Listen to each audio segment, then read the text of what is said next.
जपला पाहिजे. मी खूप खूप धन्यवाद मानते तुमची. महाराजांनी किती छोटी छोटी मुलांना इथं हरिपाठ शिकवलाय. तुमच्याच गावातली ही मुलं इतकी छोटी छान या ठिकाणी हरिपाठ नाचत होती आणि किती सुंदर हरिपाठ चालू होता. हाच बाबांनो जुन्या ठेवणीचा पुर्जा आहे आणि तो तुम्ही जपताय आणि तो आणखी पुढे जपला पाहिजे.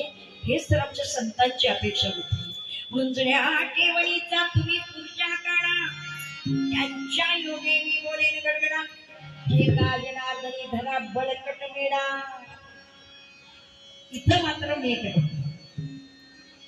बाबांना एकच मेढा धरून ठेवायचा.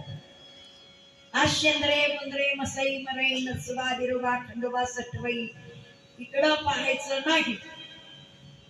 माझ्या परमात्म्याचं श्रीकृष्णाचं कृष्ण महान भगवंताची जी रूपक आहे ती रूपा आहे ती एक